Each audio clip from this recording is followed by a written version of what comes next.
Hello, everyone, and we are live yet again. This is going to be one of my authors' chats of the week, and I'll give it a moment for this platform to start notifying everybody that we are out and about, as well as keeping an eye out for my co-host for today, and then we'll get things going in just a moment. Sorry, itchy nose. We'll talk about things, books, writing, publishing, and everything in between. So if that's of interest to you, stick around. Hello, hello. Hello. I hear you, and you'll need to turn on the. There you go, perfect. Huzzah! Hi. Hi, how are you again?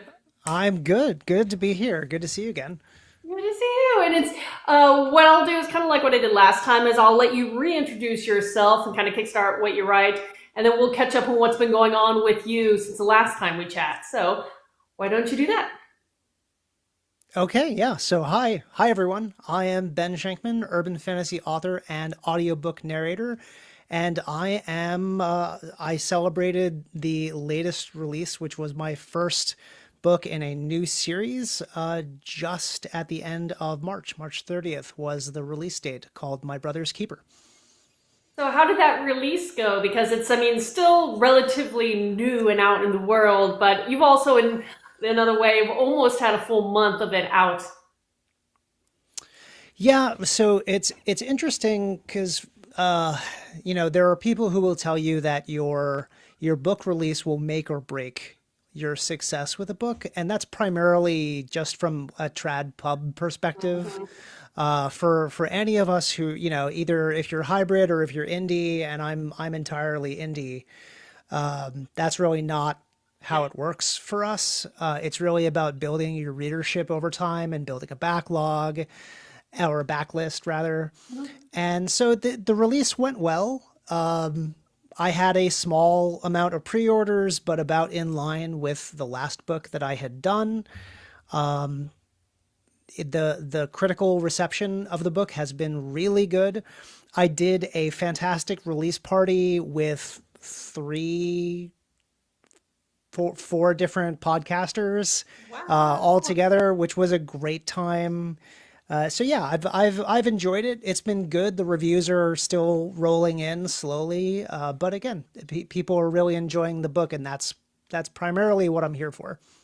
And I will 100% agree with you about the fact that depending on what kind of person you are, where you are in your author career, you can have an amazing launch and, that can, reflect how your book's going to be, enjoyed and taken in the world and all that kind of stuff. But for a lot of indie authors, yes, you want to make sure you give your launch the best opportunity as possible, but it's a long game for us. So, and I'll say most of my biggest successes have been months or particularly years after a book has published. Then something will happen, and maybe I hit the right algorithm for an ad, or talk to the right person, or whatever happens. But then I'll see a spike in sales and rankings and all that kind of stuff. So yeah, I understand that. Yeah, very much. And especially if, for example, this is the first book in a new series, the rest of which has not been written yet. Mhm. And it's always a little dicey when you put a book out that is part of a series, because some people literally will not touch like a book if they know that there's a series coming and the series isn't out yet. Yeah. I've seen less of that lately, which is nice, but it's still definitely a thing. People have. I think some of the biggest names in fantasy have given an entire multiple generations PTSD about Yes. their series not finishing. So Yep. people are really like shy to pick up a book if they're like, oh, well, the rest of it isn't out yet. So I'm not going to take a chance that if this is good, it's not going to keep going. And I wonder for fellow authors out there if they've ever considered, because there's so much talk about how each preceding generation is loses its attention span more and more. And so I wonder if that, that immediate satisfaction thing, applies to publishing as well. I mean, it makes sense to me that people want to read the first book, immediately read the second book, and then immediately read the third book.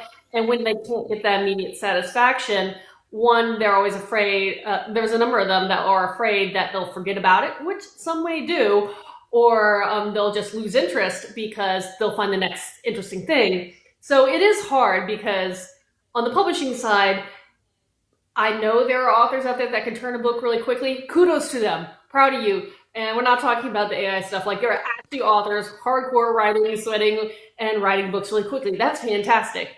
A lot of us, that's not the case. so, on the other hand, be a little patient. Yeah, patience is important. I am relatively swift when it comes to writing books. Like on average, I'm publishing about 2 books a year Yeah, right now. that's still You know, I've fantastic. thank you. Yeah, this latest one is while it's in a new series, it's my sixth published book, Hmm. and I have at least one, if not potentially two others that I still expect to be out before the end of the year. But it also like it really depends. You know, I've talked about this a lot. The process each author has varies wildly, and some people are really tied to this idea that it takes multiple years for a book to be ready for publication. And I personally don't agree with that, but that's also because I don't have the attention span. Speaking of short attention spans, I don't have the attention span to like wait over a 2 year process to publish my book. I really do believe in the good enough, and you know, if it's good enough that I'm happy with it, and that I think it tells the story that I'm trying to tell, and that my early readers agree that there's no glaring plot holes, the pacing is good. It's I tend to publish faster than some others who might spend more time agonizing over their drafts. And I was gonna say, that's a fair point because there are a lot of authors who want their books out as rapidly as possible. I'm one of them, though my cycle, and I see there's a question for you. I'll get to that in just a moment. But the way I cycled, it's only because of COVID that I was able to do the cycle. It looks like I can turn a book really rapidly. That's not the case. But I also now have extended like the cycle between publishing books, between starting first drafts and actual publication, because cycling all these different works at different stages. So superficially, it looks like, oh wow, she's writing really fast and turning books. I'm like, no, the stuff I'm editing now won't be published till next year. And I wrote the first draft like last year or the year before. So I'm staggering out. It's an illusion. But I saw a question come in from you, from Atlas, who also acknowledged that he writes at a kindergarten speed. A lot of us do. He asked you, did you finish the Devil You Know series? He just wanted to know. Okay, first off, hi Atlas. It's great to see you. So the funny thing is, sometimes a trilogy becomes a quadrology, and so I published the third book in the series last year or the year before. I Time is meaningless, and I have a hard time remembering things. But I published the third book, and I thought that that was probably the end. And then another book fell out of my head. And so there's a fourth book of the Devil You Know series that is fully drafted, has been fully drafted since earlier this year. Like I had been working on it for a while. And no, wait, last year, sometime last year. I have too many drafts. So, Catherine, I one of just the did funny that. things, like you're talking about, oh, this book, I wrote this book a year ago, and the more series and the more books you have, the more that you intend to continue. It it does it like it sneaks up on you that like, oh, I won't actually be ready with this for a while. You know, the fourth book in the Devil You Know, which the title is A Little Death Among Friends, and it it will be out later this year, but I definitely drafted it like probably close to a year ago. But Mm. then I wrote another book, and then I wrote another book, and then I wrote 2 short stories, and Oh my it's goodness. there's a lot.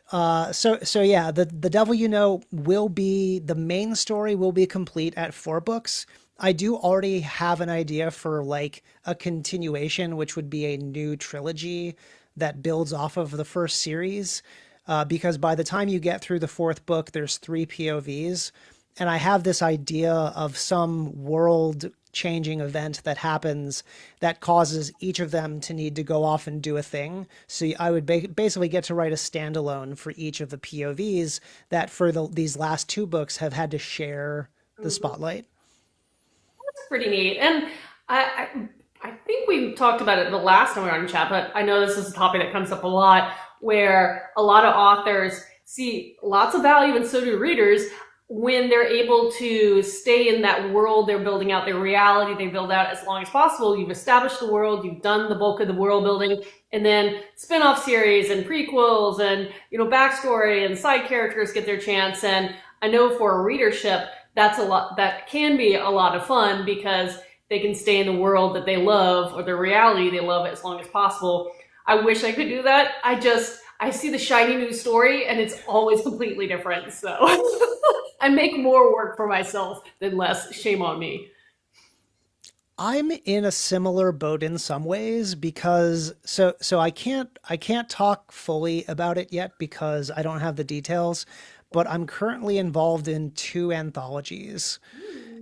And one of them is I'm actually part organizer for it. It's an urban fantasy or contemporary fantasy anthology, and I wrote a short story for it, and I loved it so much that I really plan on I plan on writing a full length novel and or like a series having to do with this short story kicking everything off.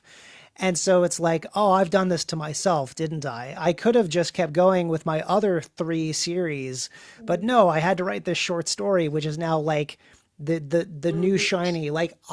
I drafted, it's like a 12,000 word short story. I wrote it in 2 days. Like it was that like shiny and new. I love that. I was going to say short stories are fun to write, and now actually talking about anthologies was a perfect segue since Atlas is also here. And I am in my first anthology, and this is a compendium of the secrets, and Atlas was involved with setting that one together, so thank you. So that was really kind of fun. But yeah, short stories can be that shiny new thing, but then you don't want to get too distracted and not go back to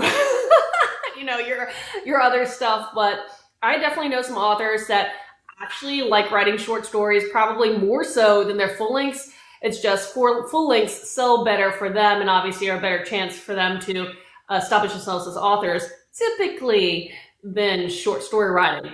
But there's always, someone that perfects the anthology or short story craft too. So what do you? Let me Yeah, ask: do you have a preference of a shorter story or a long series? Because now that you're dabbling with a little bit of everything.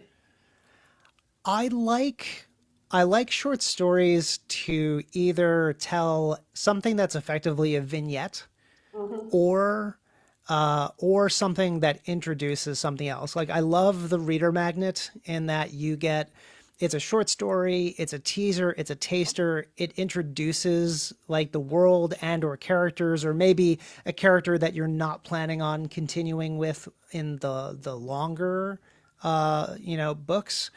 Or the But one. I don't love like short stories are not like now my jam and that's what Mhm. I'm going to be writing for a while. So I tend to write full-length novels like versus novellas.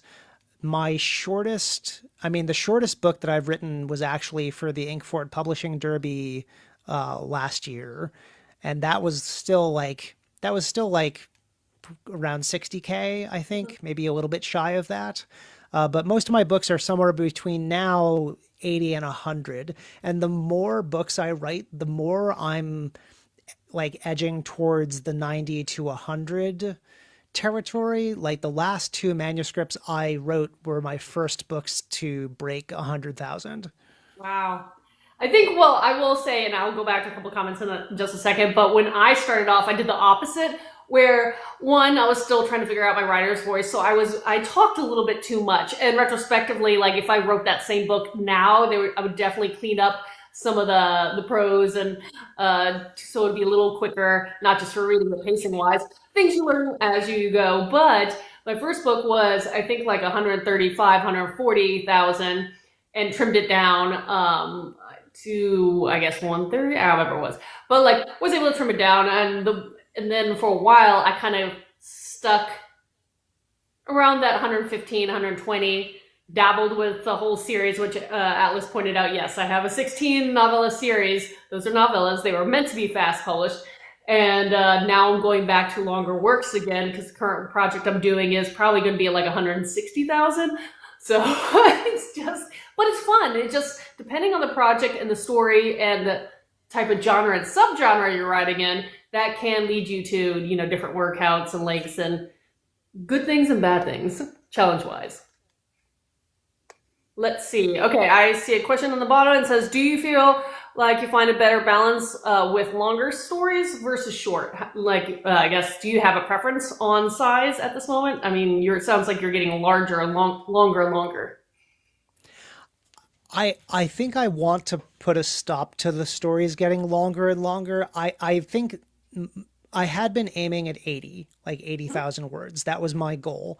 And I was plus or minus like 5% probably. So like the first book, the first couple books in the Devil You Know series are like 70, 72, 73. Then the more that I wrote, the closer I got to 80 or got over 80. And now, like, I'm aiming, instead of aiming for 80, I'm aiming for 90, and I'm cresting over that a bit. But I worry that for my stories at least, my concern is that if I get over 100, does that mean that I've put too much into the story that doesn't need to be there? Is the pacing, I worry more about the pacing the further I get towards like 100,000 words compared to like a popcorn novel at 75K where it's faster, it's maybe a little easier to judge that the book is more spare and I don't have to worry that I've put too much into it. I think ultimately it's also just kind of the evolution of my writing and getting closer to 100K or even over it. Like with my editor, I'll probably knock at least 2,000 words off of each of those, and maybe they'll both be 99,000 words. But I still feel like my writing style is relatively, what's the word I'm going to use? Unencumbered. Like I'm not, I didn't go to 100,000 words because my prose got purple. It's just, I think there's more to my stories, but also as I'm building these series, it's kind of how it works out in that, for example, my second series, The Chronicles of Corbin Pierce, the one that's based around indigenous and animist, like religion and folklore. The first book was like 80 something thousand. And I just finished, like just this past week, I finished the draft of the second book in the Chronicles of Corbin Pierce, which is called Every God Has Its Day. And that one finished at 100, I think it's like 100,369 words or something. Mhm. Well, here's something to think about, and hopefully this makes you feel a little better. When you look at a lot of, not always, but a lot of authors, when they write series, especially series that get a little long, because the storylines get so complex and you may have like more characters and more things that you need to tie together, yes, they continue to grow. And so that it just may mean something like that for you, especially if you're working on sequels per se. It's just because sometimes you need 100K or more for a story because there is so much going on, even if it's trimmed down. Now, I see another question popping in. Do you consider that to be an external calling, that there's more stories to tell in the world? When you're talking about, I'm assuming that means when you're, I'm sorry, I'm assuming that means when you're building out your world that you're writing and doing spin-offs of, do you consider that external calling? Correct me if I'm wrong, Atlas, if that was what you meant. So part of why I got into writing in general is that feeling like there's stories to tell. And then I think to address Atlas's question more directly, it's a combination. So, like you said, Catherine, when you're telling the middle to an end of a story. So, for example, the fourth book in the Devil You Know series, is the end of that main series. There's a lot that went into that book that are like it. Have you ever finished a series and then just felt a little melancholy throughout the entire process because you know that you're saying at least a temporary goodbye to some of these 100%. characters? Yeah. And and so in book 4, maybe even subconsciously, you're putting in callbacks to the first X number of books. You're trying to tie up storylines in a way that feels satisfying to not Mhm. just the reader, but also to yourself. Book 4 for this series, which ironically, I joked, Andrew Givler, a friend of mine, also urban fantasy Yep. author, great guy. He joined the release party that I had with Oh, I Daniel love that. Kulbaugh. Yeah, He it is was it was good. Daniel Kulbaugh, Michael Vadney, Chris the bearded book beast, I just met and Chris this Andrew. past weekend. Such like they're all great folks. Yeah, I've Chris is just such a genuine. I mean, they're all genuinely great guys, but like, yeah, I very much like those gentlemen. But ironically, book 4 is about death, and Andrew's book 4 in his urban fantasy series is also about that, and like entirely independent of each other. No, Yep. like no planning on my part that that's what was Mhm. going to happen. So just for anyone out there, your book 4 probably going to be about that in some way. I don't know why. It's a thing. Yeah. Yeah, I was gonna say for my 4 book series, there was a lot of that in the wrap up of that Yeah. series. Well, Interesting. and there was a lot because like it's a heavy topic. Like the Devil You Know is a dark comedy that's full of sarcasm and witty dialogue, but also secretly very heavy topics. And there's a reason why the fourth book hit 100,000 words, because not only am I trying to wrap all of it up across the books, and my books are generally pretty siloed in that it's not monster of the week, but it's almost novel sized serials in that the stories wrap up. There's no cliffhanger. It's just there's the build for what happens next. You're So better. You're a even better person than I. I write what I like to read. I don't love reading and then ending on a cliffhanger and then find that the author is no longer with us. Like Okay, you know, fair, but uh, but yeah. So it was a lot to wrap up. So it's a combination, and I realize this is a really long walk for a short drink of water. Uh, it's a combination of there's a lot to cover, Mhm. but then also, yeah, as you're writing it, even though it's the end, it still feels like, oh, but there's so much more I could be telling, which is why I have this spin-off idea already, because like there is more to tell in that world, just maybe not in exactly the same way. No, I do enjoy that, and I love reading stuff like that. I just again, I wish I was better at writing in the same world and not world jumping or reality jumping between every book series and every standalone and all that. But on the other hand, it's a fun challenge. Hello, hello. But yes, let's go back to the book that you just released. You said this one's a first of a new series, correct? Yes. Show the book cover. All My right. So this brother's is My keeper. Brother's Keeper. So it's the first book in what I'm calling the Cycle of Ash. Hmm. It is my self-described Jewish urban fantasy, and that is because not only are the topics and the characters very Jewish, the magic system is entirely based on Jewish scripture. So one of the most interesting things, and I'm Jewish. I was raised Reform. I call myself Jewish.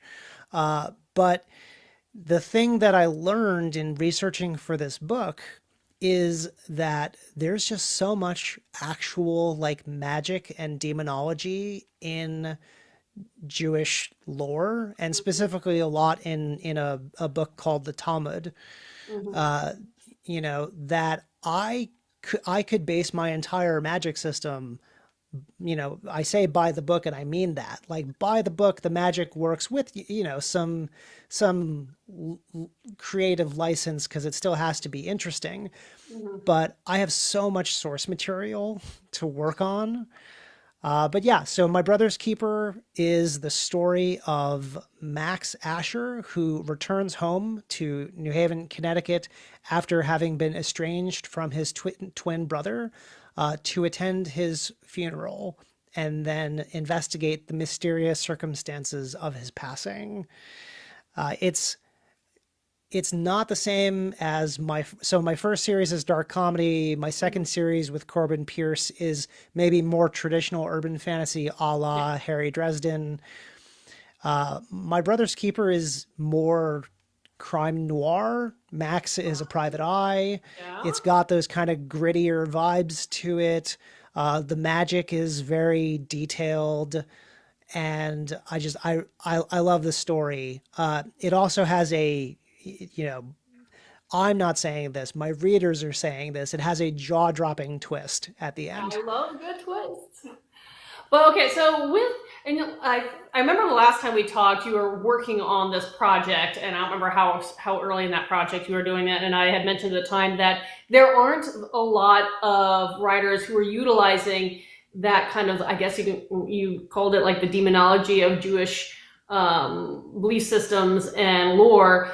You're like the only, I think, the second person that I know from talking to hundreds and hundreds of authors over the years. So it's always fascinating to me when you're able to tap into some relatively unknown mythos or belief system and utilize it as a basis for your modern day fantasy. So when you're building out this magic system, since you are, I guess, were vaguely familiar or really familiar with it, how much detail do you have to like note down, here's my magic system, here are the rankings of demons. I don't know how they all interact, but like how much are you kind of note taking in the background to use as reference for future books versus I know this, and so I don't need to do that kind of backlog of info, if that makes sense. It does. I have so many notes. More importantly, I made a new friend. There's a fantastic gentleman named Jack Zients. Also, he goes by Adne Sade, and he is on the interwebs as the Jewish monster hunter. He is like an expert. He lectures about this, and does presentations. And I reached out to him when I found his website, and I said, "Hey, I'm writing this book. I would really love it if you would give me some feedback about the magic that I'm using in this. And like, if you're really willing to, I would love it if you were an early reader to give me feedback on the magic system."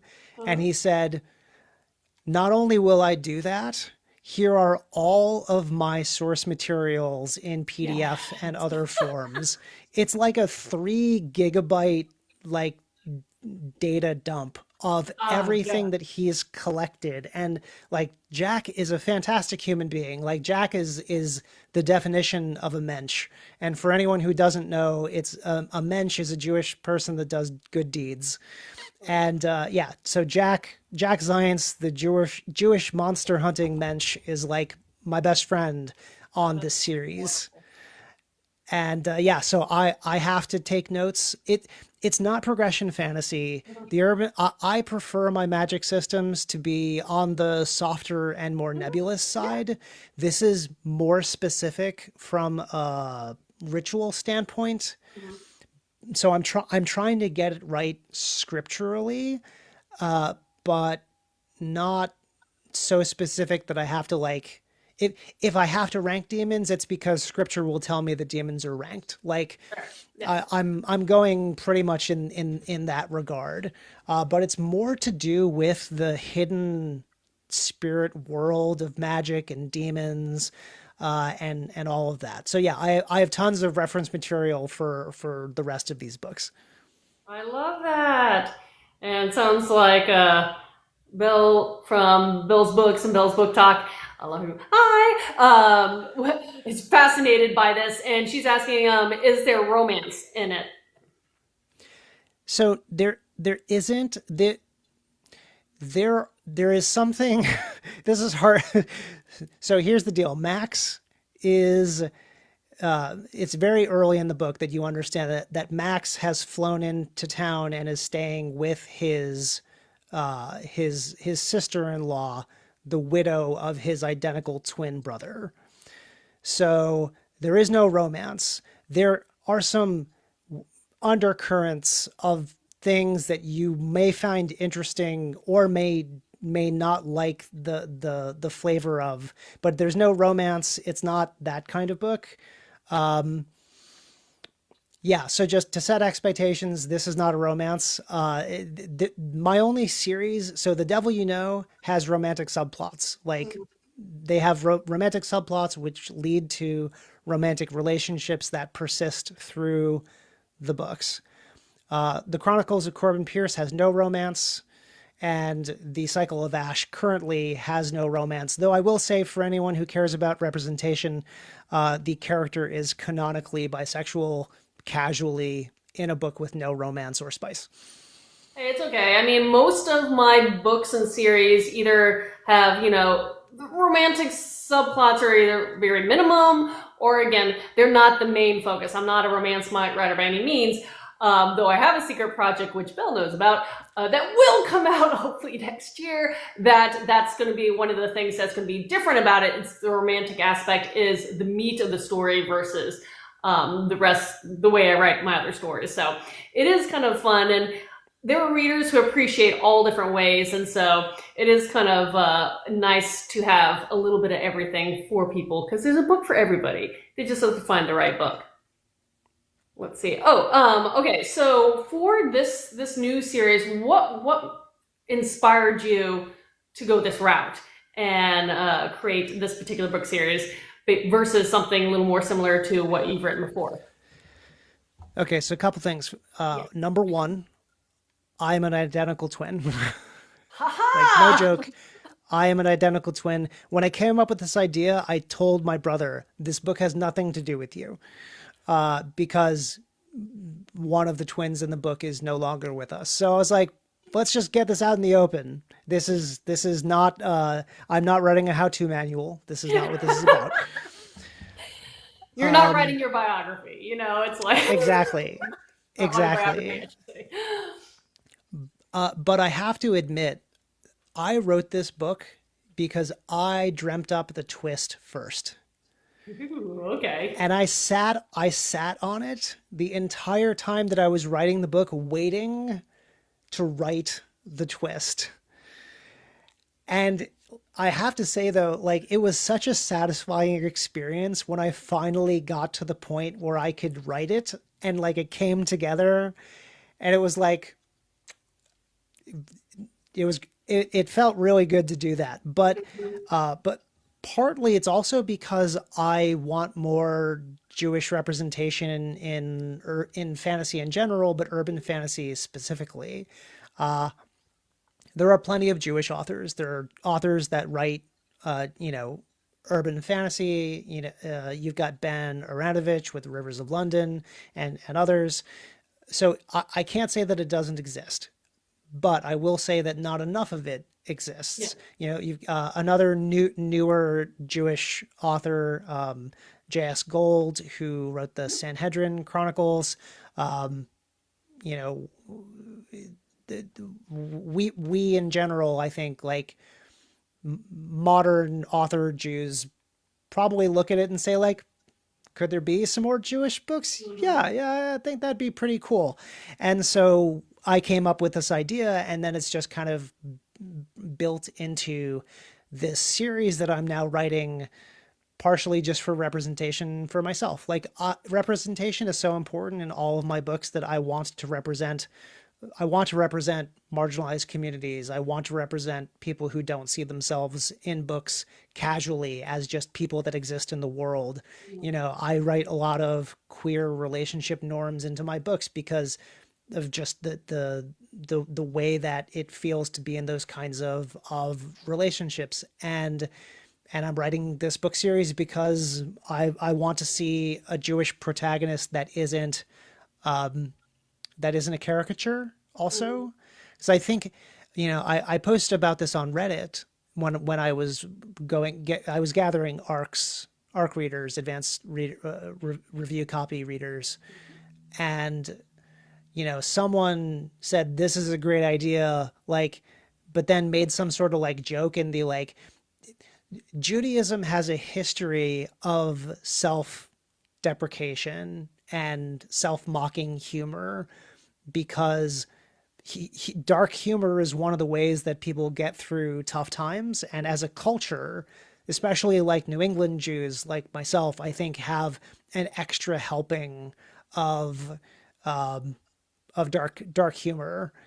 But I didn't want to do that. I wanted to write like a straight urban fantasy noir gritty book that didn't have jokes about matzo ball soup in them, so I wanted that partially for myself and for other Jewish people that want to see themselves in books, and also partly just because I thought it was a great story to write. Love that. And I do see the comment, dark humor is definitely my coping mechanism.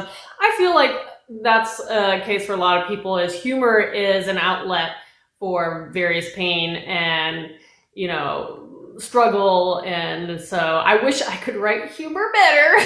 That's my weak spot is I'm not great at writing humor. I'm challenging myself. But every time I read it, I'm like, is this funny? I don't know. I need someone to be like my humor creator. Like, can I have like a someone to ghostwrite my jokes? I don't know. That's Just my get a writer's room. yes, that's my weak spot. I definitely know some of my characters take their lives a little too seriously. On the other hand, maybe that's what I put them through. So to each their own. But now that you have this book out and it's been about a month. What is your next goal? What is your next writing project that's lined up on your list of to-dos since you have so many, it sounds like? Oh my God. Yeah, I laid it out for someone and I then I worried myself for a second before I said, it's fine, and just kept going.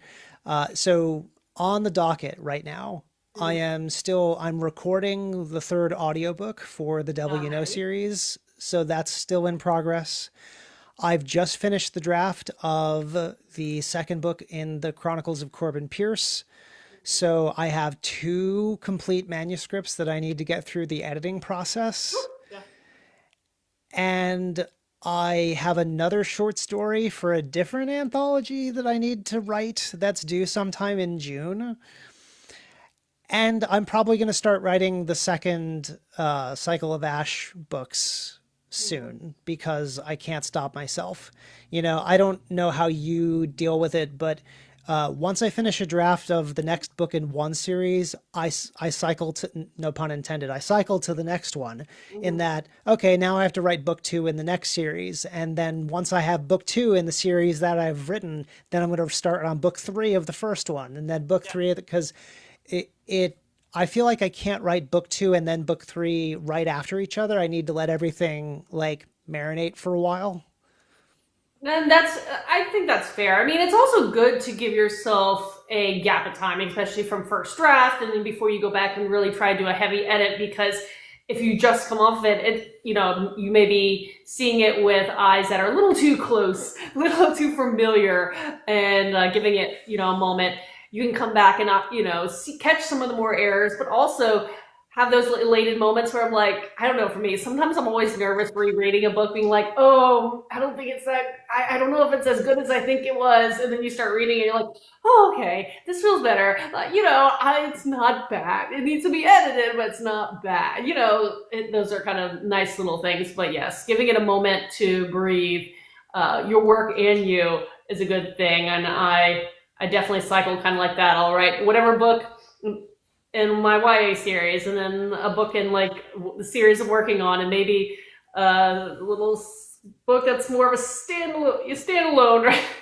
And then I go back and start doing that series again, because I do try to set goals where I always try to have two series publishing steadily every year. And then I have my other projects that if I can squeeze in a third book, I can fit one in. and I'm trying to be fair to readers of all those three categories. Whew. I fail a lot. I fail a lot. It's a lot. I mean, it's a lot of work. You know, even for people who can write and publish rapidly, it's a self-fulfilling prophecy. We do this to ourselves in that the more we write, the more we have to do around the things that we've written. You know, I now have two 100,000 word drafts sitting staring me in the face, knowing that I need to do something about those if I ever want them to see the light of day. And oh man, isn't the dopamine from writing better than the dopamine from editing? By which I mean there is no dopamine in editing. There's a little bit of dopamine like when you get your cover design back and Yeah, stuff like that. But yeah, editing, or I don't know if you do your own formatting or work with a formatter, but like trying to just go through and make sure all the nitty gritty stuff, which doesn't sound like it matters, but when you have a really well formatted book, there's something about it where if you don't notice the formatting, that's great, but if you notice something's off, then that's a problem. So there's something it has its importance, and but it's another one of those arduous tasks for me. I'm like, oh. I do a fair amount of formatting, so like I'm still publishing as Caffeinated Terrier Press, which is also like we have a writers co-op here in Connecticut, Massachusetts that we work together, and for folks in the co-op that want to, they're publishing under my imprint under Caffeinated Terrier Press, and for a few of them I do their formatting too because I have a license for Atticus, and so it's faster for me to format the books for them than to have them like spend the money to just format a few books. So I've actually gotten pretty fast at it. But yeah, I agree. Like there is definitely a nice hit of happiness when you export that PDF and you're like, yeah, that looks good. So you're the one I have to talk to if I ever still have a stumbling block with Atticus. That's what I heard out of this. It That's the is. note I stuck memo to self. Look, I am here for you, and I am also here for other people in the indie space. Like, one of the nicest things about being an independent author are other independent authors and the communities that we build. Mhm. I don't have as much time with my own like schedule and writing goals to do a lot of things like beta reading or arc reading for Yeah. other authors. There are a select few that I'll do that for, but I have to be judicious about it because I'll run out of time for myself. It's the same reason why it's probably the only reason I don't have a podcast yet is because I understand how much of my life that would eat if I tried to do it. And like, I'd rather be doing other things.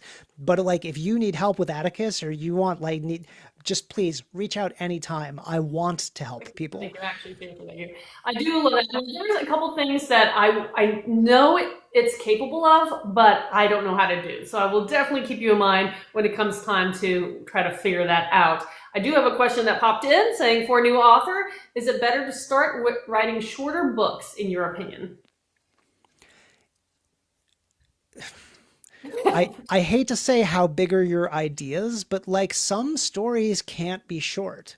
It's not necessarily so it is better to start with the book that you will finish writing. So if that book is short, write that one. If that book is 200,000 words, maybe reconsider it for 5 minutes, but then write that one anyway. Mhm. It it is good to start with something that doesn't freak your brain out. So if you can't handle the concept of writing a 235 page book, then write a 60-page book, write a short story, write microfiction, write whatever you can finish and then make decisions from there. So I aimed to write 80,000 word books because genre conventions are most urban fantasies are going to be somewhere between 70 and 100,000 words. Mhm. It's not the same length as epic fantasy. So I wasn't aiming for that long of a story. So definitely keep genre conventions in mind as well, especially if, God's forbid you intend to enter the querying trenches. Those things matter more than when you're publishing your own work. But yeah, I mean, I don't know, Catherine, what do you think? I still think whatever one you'll finish is the best length. And I do agree with that in the sense that write your book, and if it ends up being short or long, again, quote unquote, just write your book, because during the editing process, that's also where things will change a lot. And if you're early and you're like in your writing career, the way you edit now will be very different, and the way you write now will be very different than later, because you'll get better at it and better at it each time you create a story. So as long as you're able to finish your book and make it, have the plot, a complete plot, and have the character, arcs and everything, that's perfect. Then you can kind of look back at it yourself, do your own, self edits to whatever extent you're able to. And when you get a good editor, especially if you get a developmental editor, which I had recently, and look at one of my books and was like, I need you to add another 30,000 words. And I was like, ugh. But here's why. And I was like, he didn't give me a frame of what he needed me to flesh out. And I was like, fine, okay. So there are editors that will ask you to do more. I've also had editors that told me to take out 30,000 words. So write the book. And then during that whole editing process, it'll grow or shrink to whatever it needs to be. That's my Yeah, I will add. So I start with beat sheets. I used to only use beat sheets, and now I do both beat sheets and then I work with an outline, because sometimes I get lost, and if I get lost in the woods, I need an outline to help me get through. Mhm. But the beat sheets exist, and there are plenty of people who will disagree with this, but the save the cat writes a novel kind of method, and there's a number of methods that are like this. Stories, so forget books, stories have traditional beats that you're going to want to hit. Your story has a beginning, it has a midpoint, it has an ending, it has the denouement, it has the plateau, it has whatever method you're using, all stories, almost regardless of length, at least at a high level, kind of hit the same beats. So it isn't as important that you focus on the length of the story as much as you focus on making sure, like you said, it's do you have a good plot? Like, have you hit, is your story interesting? Have you hit the right moments that you wanted to in your story? So yeah, I think it's more about the structure and the pacing than it is about the length. And that's something you also learn as you write, because your first book may not be perfect. It won't be perfect. Then you get the second book, and then you get the third, et cetera, so on. Each one of you hopefully get better and better and better. And I do see the Bearded Book Dragon mentioned that he's using Plotter, and it's been very helpful. I have not used Plotter, but I've heard good things, so that is great about that. So I'm also looking at the time, and we're about at that point of the hour where it starts speeding by. So I do want to hit my favorite highlights, because as you know, Ben, if this place is nice, sometimes it's just very cranky, other times it's perfect. I'll be able to repurpose this on my YouTube channel at a later date and put all the information down below. With that said, some of the questions I like to always ask is, where can people get your books, especially this new one? Are you wide? Are you exclusive? Do you sell direct? That kind of thing. Yeah, so my ebooks are exclusive to the Zon because they are in their unlimited program. So you can get those there. The paperback and hardcovers of all of my books are widely available. So I have those both through KDP and through Ingram Spark. So you can get the physical copies of my books wherever you like.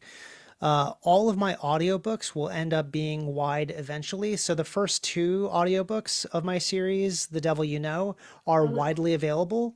When the third one comes out, it'll be exclusive for 90 days, and then I take it out of their exclusive program and it goes wide. But yeah, so my latest books, So both Let Sleeping Gods Lie, which was that first one that came out in October, and then My Brother's Keeper that just came out. You can find the ebooks on that, the river, and you can get physical copies wherever you like. That's great. And thank you for also mentioning formats, because I always like to make sure to cover that as well. Another thing is, where outside of Book Talk can people find and follow you? Website, newsletter, other socials, that kind of thing. Yeah, you can find me at benschenkman.com. I'm sorry, you will have to spell my last name to do that. So benschenkman.com. All of my stuff is there. You can also find my work at Caffeinated Terrier Press if you can remember that name better. But you can link up with me. All of my socials are linked through my website. I do have a newsletter. You should sign up for it, because if you sign up for it, then you will get a copy of it's called The Thief of Joy.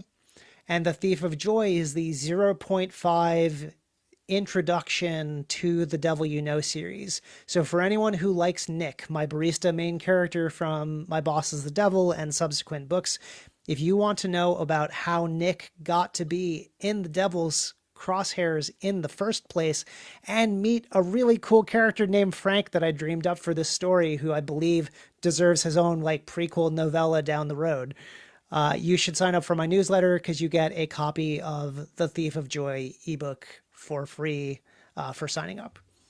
Love that. And also, since you mentioned the character as a barista, I just, my mind started running of like all like the little things that you could like do promotionally wise with that, of like, I know a lot of authors do specialty teas, and I was like, what if you had like a special blend, and it was based off, your character, and I was just, my mind started spinning that down that rabbit hole. I've thought about it. It's weirdly expensive to do like the Yeah. coffee stuff, but like coffee accessories I could totally do. Like get Yeah. branded coffee scoops or something. Yeah. I see that would be kind of fun, or even something like some kind of sticker that people can put on, because a lot of people like putting stickers on their thermoses and stuff like that. Oh, And so if you go to my website, I okay, also I have merch both on my ah, website and on Caffeinated Terrier Press. You can get a mug or other things with. So if you like the chapter art in my book, which by the way, my lovely partner Katya does the sketch chapter art for all of my books. oh, that's neat. Which by the way, for My Brother's Keeper, they did a fantastic job. It's a pencil rendition of a version of this Matchbox that figures prominently in the story. But if you like the chapter art, Mhm. you can get the chapter art from my books on things. And who doesn't like things? I know. That's perfect. I never, again, now I have to go check. I don't think I actually, last time, I don't think I checked your merch section of your shop. So I need to do that, because that's always kind of fun. One other question I always like to ask in the third of my three is there anything topic wise you wanted to discuss that we haven't had a chance to discuss so far? Do you have any, announcements or questions, those kind of things? This is that time to make sure we cover everything you wanted to cover. I think topic wise, we covered everything. I loved the questions from the audience also, and I really appreciate how excited Belle got about my new book, and that it's already in their cart. And Belle, please reach out anytime. I would love to talk about the book when you get a chance to check it out. Uh, but yeah, no, just I want people to connect with me, keep an eye on my projects. If you do like getting free early copies of books, I have an active ARC Reader program. You can sign up on my website to get announcements about when I have new books coming out that I want people to read and review for release day. So like, if folks are interested in that, definitely reach out. And for me, one of my questions I have for you is, we've talked a lot about your writing side of things, but you're also narrating your own books. And do you want to mention anything about like that process and how that's been, of you trying to make your own characters come alive in a audio rendition? I really enjoy doing the audiobooks. It's also something where I've So my partner, who's also the artist for my chapter art, also voices Amy in the second and subsequent audiobooks as we're That's working so on neat. them. So that's been an interesting experience because they've realized that other than my books, they don't want to do this for other people. So it's yeah, I am always my own project manager, which I don't love to have to do because audio needs a schedule. And I've been really bad this winter about doing that. I made myself a fancy new booth in the basement. The problem is it's in the basement and the basement is cold. So I did this to myself. So yeah, the process is long and arduous, but I enjoy it. I have a background in theater and acting, so it felt like a natural fit for something that I could do. And as always, like my mom, who can't really read books these days due to health conditions, she really enjoys listening to my audiobooks, and there's something extra special about her being able to listen to me narrate the audiobooks. I love that. And where are I don't know if you mentioned where your audiobooks are found. Where do Those you, are widely available. So yeah, the two that are out, wherever it is that you like to get your audiobooks, you should be able to get them there. Uh, oh, you know what though? One other thing for ebooks. yes. My ebooks should be available at your library. You can request them there. So I did take advantage now that the Zon relaxed some of those restrictions. I put my books up on for the libraries as soon as possible. That's perfect. That's great. Yeah, 'cause I didn't actually know they relaxed their stuff, so that's good to know because yeah, there was a time when they were extremely strict and to the point where it really hurt a number of indie authors various ways. Because, but we won't go into that that part. But the point being is, it's nice that they're moving in a direction that is helpful for indie publishing, and because there's been a lot of things recently that haven't kind of helped us. So it's nice to see things change for the good. So for you, is there something that you would like to see in the future for publishing? Just anything that you would love to see happen? And this could be just any way. Sorry, it just popped in my head. It's such a nebulous question. No, it's I laugh because it's a great question. I have so many things that would love to either happen or distinctly never happen again in publishing. Uh, let's see, what do I want to see happen? I want the growing wave of independent publishing to continue garnering the respect that it deserves. I really think, over the last, I don't know, 15, 20 years, there's been a huge shift in the respectability of independent publishing in that it's no longer you're self-publishing because you couldn't get a book deal. Mhm, It's you're self-publishing because that's the right choice for you. mhm, I will also say that I think so many people are self-publishing right now because it is so painfully difficult to get into traditional publishing that traditional publishing has actually done this to themselves and they've made it like egregiously hard. I'm not saying that I should have gotten picked up or that anyone should get picked up. I'm just saying I've seen it happening. I'm in servers where it's mostly people who are looking for traditional publishing, and just the pain and suffering that happens for people who are just legitimately trying to get out there. It feels like self-publishing is becoming the better option for a lot of people, which I love to see.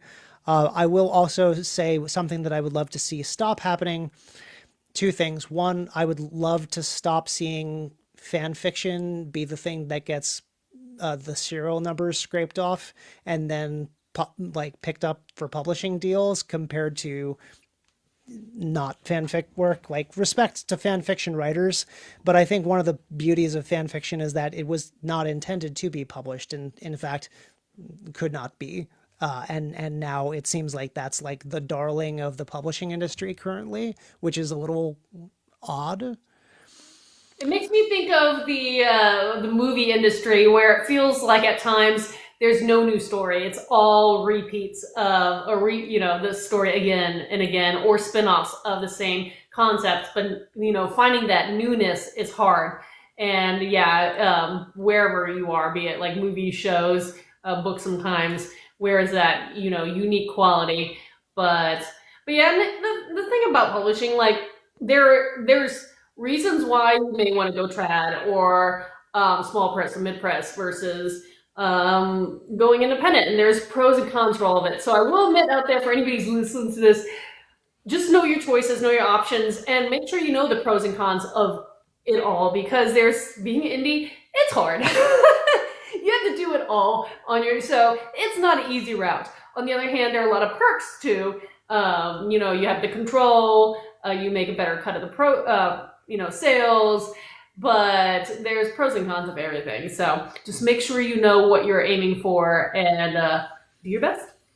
But I think we've hit the end of the hour. I do want to ask one final thing. Is there any place people will be able to see you? I don't remember if you do live events or anything like or any kind of events, or you just stick on the online space. But if you have any events lined up in the near future, if you want to mention any of those, that would be great too. Yeah, I actually have a couple events coming up, but in May I am going to be doing a live event and signing at there's like a brewery in Western Connecticut in Danbury that I'm going to be doing an event at in May. Check out, if for anyone who wants to kind of see the events I'm going to be at, I'm doing at least a couple with the Fantasy Authors Legion, which is a New England or East Coast mostly indie authors group. And they do a lot of scheduling of local events. So I'm doing a few things with them. I think I have two in May. One is at the brewery, and then one is at the Barnes and Noble in West Hartford, Connecticut, later in the month. Fun. I love live events, and since I was just at one this weekend, I always want to make sure I throw those out there for people to know.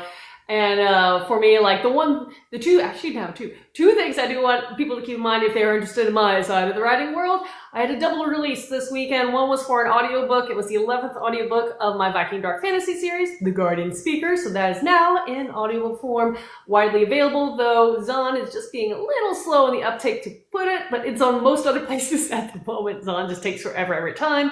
And then the other was the anthology I mentioned a little earlier, A Compendium of Secrets, that is now out. Paperback form as well as ebook on Zon, and soon, before too long, I'll hopefully have my author's copy so I can also have them direct as well. But those are my announcements. But yeah, Ben, thank you so much for coming back out and being able to talk about your latest release and everything that you do in general and what you're up to, because you are one of those authors that stays absolutely busy. To my own detriment, I think. But yeah, thank you. It's been a pleasure. Always happy to chat with you. Yes, and again, anytime you want to do another one of these, just let me know. As you are now familiar, I do plan them in advance, but I always just love chatting about the craft, writing, and what people have been working on, because you're such a prolific writer. I know the next time I blink, you're going to have like 15 new things out, it will feel like. I said to myself the other day, I cannot actually believe that I have written 8 complete novels, like at least drafts. I've written 8 books at this point, and it feels insane. That's amazing. That is such a, achievement. So make sure you recognize that. But I must bid adieu, because 8 o'clock is my dog's time to be let out. I'm surprised I don't hear them pacing around, so they've been very good. But I do want to wish everybody who's joined in and out throughout this hour, thank you so much. And until next time, everyone, happy reading. Bye.